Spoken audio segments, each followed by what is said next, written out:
Em mais de 50 anos do balão moderno no Brasil, já vimos tanta maluquice, tanta coisa fora do comum, e sempre que a velha guarda lembra dessas aventuras, muita gente se lembra do balão que levou uma asa delta no interior de São Paulo, que ficou conhecida por muita gente depois de ver matérias na TV e com uma figurinha no álbum de balões da editora Fábula lançado em 1988.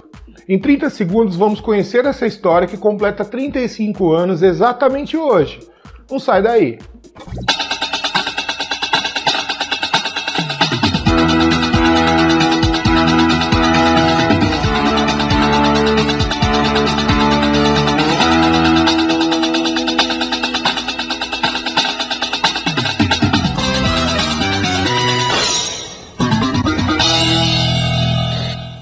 Fala, amigos da arte! Como eu disse no vídeo que conta a história dos adereços ou outros objetos que são pendurados debaixo de balões, lá nos primórdios do mundo juninístico, como diz o meu amigo Paulinho GNB, muita gente percebeu que quanto maior o balão fosse, muitos subiam rebolando e queimavam. Foi quando começaram a colocar pesos como pedras, garrafas, madeiras e fitas como lastro, para dar equilíbrio, o que resolveu de vez o problema.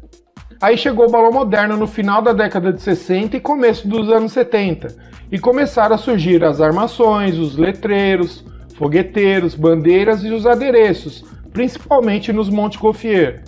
Com certeza, quando a gente fala em pendurar algo anormal debaixo de um balão lá na pré-história, você se lembra do balão da bananeira, né? Ele foi um 19 folhas feito com sacos de cimento e ração, emendados pelo paciente Davi, que morava no bairro de Guadalupe, na zona oeste do Rio de Janeiro, e era bem conhecido por soltar enormes balões zeppelins com seus vizinhos. Atendendo a pedido de um deles, o Nelson, irmão do nosso querido Edson de Guadalupe, ele aceitou o conselho para fazer um balão tangerina, que era o balão do momento, e decidiu fazer apenas o maior balão do mundo na época, que eu acho que ele nem sabia disso. O balão seria fogueteiro, ele levaria 1000 foguetes em 5 gaiolas, mas quando estavam acabando de montar, um amigo chamado Cidário, que era paraquedista do exército, foi na casa do Edson comprar foguetes, e ao saber da história sugeriu que, se eles tirassem os fogos, ele subiria com o balão, e quando estivesse bem alto, ele pularia de lá com um paraquedas. Eles acharam a ideia diferente e aceitaram a proposta meio maluca do Cidário. No dia da soltura, 7 de novembro de 1976, lá no campo da Jaqueira, ao lado da casa deles, na hora que esticaram o balão no campo para encher, o irmão do Cidário, que era também oficial do exército, apareceu e disse para todo mundo ouvir: se o irmão dele fosse subir com o balão, ele ia prender todo mundo, ia prender o balão e levar para a delegacia. Aqui tem coragem. No meio da tarde, o vento parou e decidiram soltar o balão, que ficou lá no canto do campo com a molecada tomando conta. Como não tinham o que colocar embaixo, aproveitaram que tinham alguns pés de bananeira cortados ao lado do campo, pegaram um e o penduraram como lastro no balão, que subiu, sumiu e ficou eternamente lembrado como o balão monstro da bananeira. Se quiser saber mais detalhes sobre o Davi e essa fantástica história, eu vou deixar o link na descrição com um vídeo que fiz contando toda essa aventura. No começo dos anos 80, um baloeiro chamado Reginaldo, que chegou a participar da Turma da Alvorada, que era da freguesia do Ó, no bairro da Zona Norte de São Paulo, se mudou para Hortolândia, uma cidade a 100 km da capital, que pertence à região metropolitana de Campinas, e foi um dos principais responsáveis pelo desenvolvimento do balão na região. Nessa época, muitas turmas nasceram, e entre elas a Gaviões da Noite, uma das primeiras equipes de baloeiros da região, que tinha sua sede no bairro Jardim Aurélia, na zona norte de Campinas. Ela era liderada pelo Valdemar Hernandes, que trabalhava como chefe de segurança da fábrica da Bosch, e no começo de 1988 estava batendo papo com um de seus funcionários, o Victor Dreyer. Licença! Que dureza! Deu duro? Tome um Dreyer. Desce macio e reanima. Não é esse não. Mas esse slogan, desce macio e reanima, meio que combina exatamente com tudo o que aconteceu. Mas sem fazer spoiler, o Victor tinha como hobby voar de asa delta e foi um dos primeiros pilotos de asa delta da região. Asa delta é um tipo de aeroplano composto por tubos de alumínio que proporcionam a sua rigidez estrutural e uma vela feita de tecido, que funciona como uma superfície que sofre forças aerodinâmicas, proporcionando a sustentação da aeronave no ar. A origem desse nome deu-se pela semelhança da letra grega delta, que tem forma de triângulo, como o formato da asa dessa aeronave.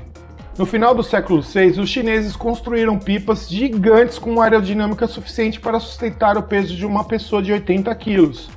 Foi apenas questão de tempo para que alguém decidisse simplesmente remover as linhas do enorme pipa e sair voando, e isso aconteceu em 852 com um árabe, Abbas ibn Firnas.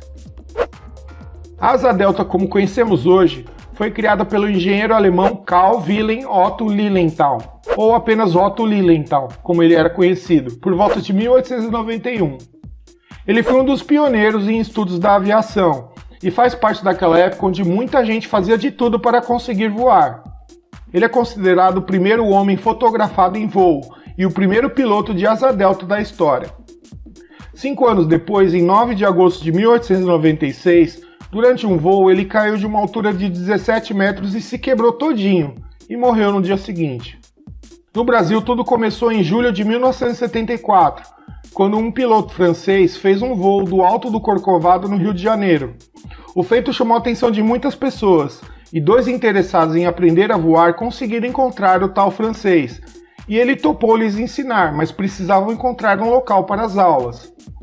Na busca de um morro ideal para iniciar as aulas, eles chegaram até um amigo chamado Luiz Cláudio Matos, que tinha um terreno de acordo com as necessidades para o curso. Algum tempo depois, eles desistiram do curso, e depois de mais 2 meses, o Luiz Cláudio, que havia entrado por acaso nessa história, resolveu fazer o curso e se tornou o primeiro piloto brasileiro a voar.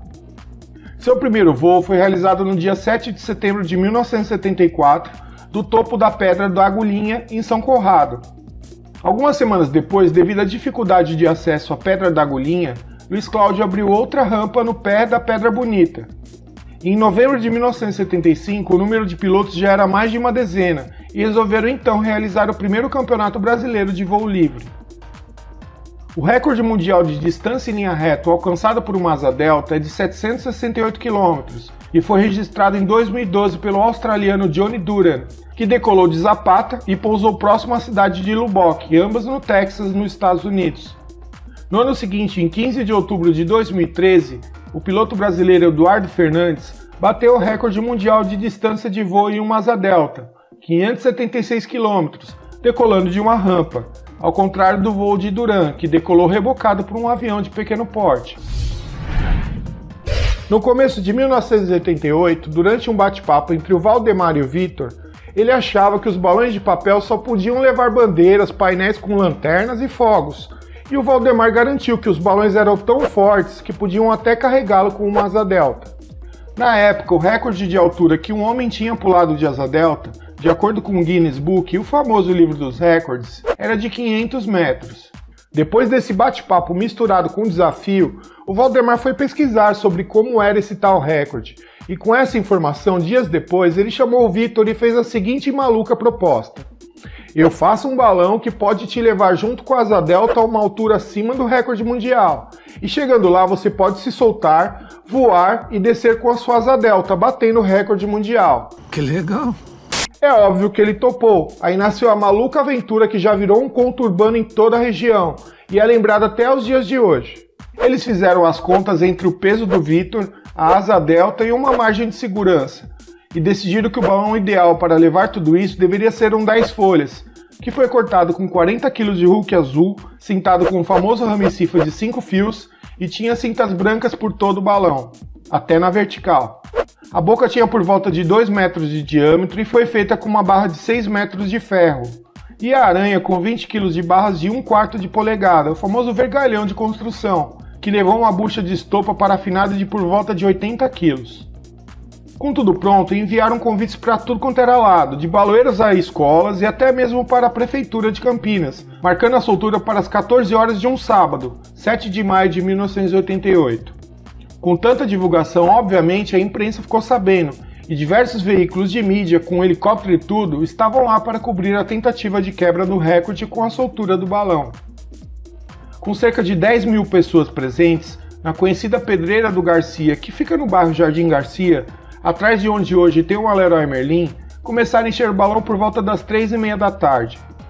Acenderam as buchas e rapidamente o balão subiu, levando uma pingadeira de papelão de aproximadamente 3 metros de diâmetro para evitar que os pingos das buchas caíssem na asa delta, a asa delta e o corajoso Vitor, que levou um altímetro, um aparelho que calcula a altura e que, quando atingisse cerca de 510 metros, 10 metros a mais que o recorde mundial, ele se soltaria. Antes de contar o que aconteceu, vamos ver as matérias do Fantástico da TV Globo e do Jornal da Record. Veja as imagens da queda de um piloto de asa delta que tentava saltar de um balão que pegou fogo.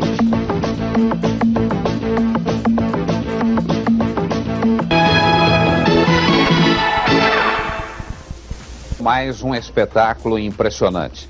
A tentativa de um grupo de baloeiros para entrar no livro dos recordes. Decolar de um balão comum de papel a uma altura de 500 metros com uma asa delta e entrar para o livro dos recordes. Este era o sonho deste grupo de baloeiros liderados pelo seu Valdemar. E o grupo trabalhou duro. O balão começou a tomar forma inflado por maçaricos. A boca de quase 2 metros de diâmetro foi feita de ferro.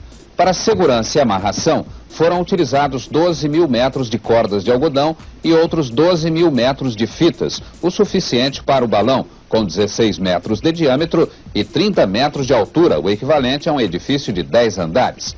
O balão poderia levar 200 quilos de peso, mas tinha apenas 110.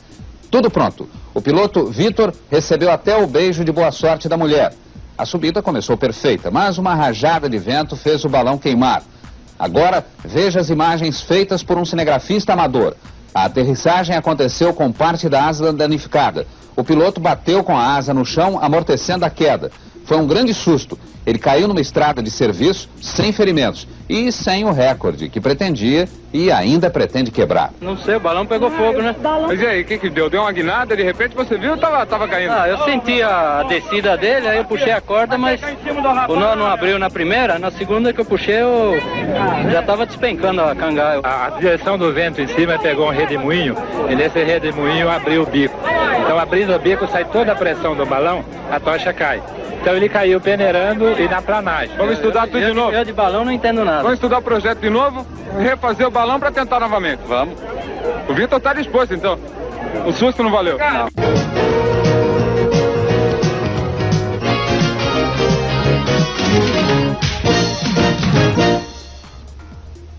Boa noite. A aventura do piloto de asa delta e do super balão de papel. Ao menos um recorde foi quebrado na tumultuada tentativa de sábado aqui em Campinas. O balão foi construído pelo grupo liderado por seu Valdemar Hernandes. Um super balão com 30 metros de altura e 16 de diâmetro. Todo em papel, com 12.000 metros de cordas e fita adesiva para amarração. Mesmo proibida, a aventura foi em frente. O objetivo era fazer com que o piloto Vitor Dreyer entrasse para o livro dos recordes, saltando do balão com uma asa delta 500 metros de altura. Uma rajada de vento atrapalhou tudo e fez com que o balão queimasse.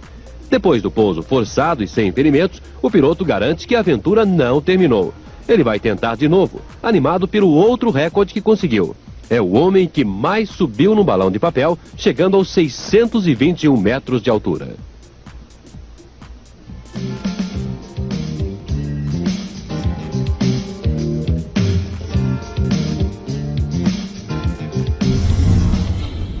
Como viram nas matérias, o balão estourou após chegar a 621 metros, e a versão da turma foi dita na reportagem que é que o balão abriu o bico após pegar um redemoinho de vento. Nós nunca saberemos. Essa é a versão oficial dita na hora, mas com a cabeça fria, dias depois, eles analisaram melhor e descobriram o que realmente aconteceu. O quê? A turma mesmo não tinha muita experiência, pois só faziam balões pequenos e no chão, e chegaram a montar uma bancada só para fazer esse balão, que teve o tampão do bico colado na véspera, e obviamente não estava 100%. Quando o Vitor foi preparar a corda que o levaria para o céu, ele fez um nó de paraquedista, e lá em cima, quando chegou na altura desejada, aos 510 metros, ele foi puxar para se soltar, mas ela virou um nó cego. Ele se desesperou, começou a dar trancos e o bico do balão não aguentou. Realmente ele teve muita sorte, já que a boca não o atingiu e a asa delta bateu de bico no chão, amortecendo sua queda. Na entrevista ele disse que se o Valdemar fizesse outro balão, ele toparia tentar de novo, mas dias depois a sua família, principalmente a sua esposa, o proibiram. Se correr, o bicho pega! Se ficar, o bicho come! Na semana seguinte, esse feito foi lembrado no quadro Isto é Incrível do programa Show de Calouros apresentado pelo Silvio Santos, que mostrava as tentativas, nem sempre com sucesso, de quebras de recordes pelo mundo. Agora vamos ver o homem que inventou um carro voador. Ele vai tentar sair do Canadá e chegar nos Estados Unidos. Vamos ver no Isto é Incrível. Ken Carter, de 41 anos de idade, é um destemido piloto que vai tentar agora um dos mais incríveis desafios de sua vida de homem corajoso. É um desafio nunca tentado antes e provavelmente jamais será tentado outra vez. O piloto e sua equipe estão trabalhando na realização deste sensacional número há mais de 4 anos. Ken vai saltar num carro a jato do Canadá para os Estados Unidos.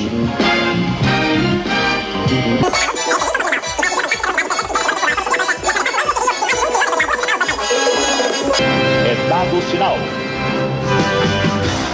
E lá vai o carro a jato. Como um foguete, o carro a jato alcança a prancha e é lançado no espaço. O carro está voando, mas alguma coisa saiu errada. Automaticamente, os paraquedas se abrem para evitar um desastre maior. Uma cena tremenda. O carro em pedaços despenca no rio. Bom, essa é uma história e tanto. O saldo do carro a jato não deu certo, mas estas cenas são testemunhas de que a tentativa foi um feito perigoso e fora do comum. Isso é incrível. Falhou. Não é tudo que dá certo. Tempos depois, o Vitor foi no Porta da Esperança, outro programa do Silvio Santos, onde as pessoas mandavam cartas com seus sonhos e, quando escolhidos, eles iam lá, contavam sua história, na esperança de alguma alma bondosa atender, fazendo pedidos que iam desde carros, instrumentos musicais, máquinas para trabalhar, cachorros, conhecer famosos, ou até mesmo uma TV, um videocassete e umas fitinhas aí. Que é um televisor? Um televisor, um vídeo. Um vídeo. E um prono, umas fitas prono. Não tem nada, né? Ia pedir o vídeo, tudo bem, a televisão, tudo bem, mas as fitas... As fitas, claro, porque vamos abrir as portas da esperança.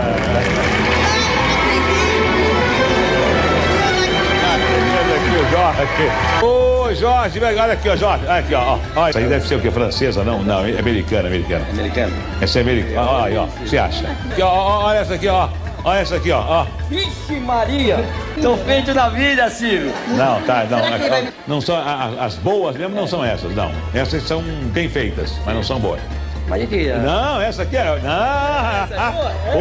essa aqui? Essa é espetacular. Olha o nome da fita aqui. Verdade. Como é o nome aqui? Não tô sem óculos, Silvio. Garganta Profunda. Nossa Senhora! É, lasqueira da bananeira. E ele, claro, foi no programa pedir uma nova asa delta. A porta se abriu e ele não ganhou nada, infelizmente. Eu juro que eu procurei no YouTube e até liguei na assessoria de imprensa do SBT atrás desses vídeos, mas não obtive sucesso, é uma pena. É verdade. Bom, meus amigos, essa foi a maluca e corajosa história que completou 35 anos hoje, do Valdemar, que faleceu devido a essa maldita Covid no fim do ano passado, dos seus amigos Kiko e Du, mas o corajoso Vitor, que ainda está vivo com quase 90 anos, mas eu não o encontrei, e ela está eternizada em um lindo desenho feito à mão num quadro, hoje com a família do Valdemar. Em relação aos recordes de altura atualmente, temos algumas curiosidades, como as do austríaco Felix Baumgarten, que em 2012 bateu 3 recordes. A queda livre mais rápida da história, alcançando 1.342,8 km por hora, 1,24 vezes a velocidade do som, a do homem a saltar de uma maior altitude da história, cerca de 39.045 metros de altitude, e a maior distância vertical percorrida, 36.529 metros. Parecido com o que o Vitor e a turma do Valdemar tentaram fazer em 1988, mais de um balão de balonismo, Aconteceu há 14 anos com o brasileiro Manuel Navarro Filho, saltando de um balão pilotado por Fyodor Nenov a mais de 7.500 metros de altura. Infelizmente, eles não conseguiram bater o recorde de um homem pular mais alto com uma asa delta, mas conseguiram estipular o recorde de um homem a subir mais alto em um balão de papel, que se mantém até hoje, e acredito que tão cedo alguém tente mudar isso. Você teria coragem? É isso, meus amigos. Se você gostou, já deixa um like aqui no vídeo. E se não for inscrito, seja bem-vindo e se inscreva no canal. Fazendo parte do clube, sempre que eu publicar um vídeo novo, você vai ser avisado e poderá conferir mais uma boa história sobre o nosso querido mundo do balão. Um abraço bem sentado e um beijo a todos. Tchau!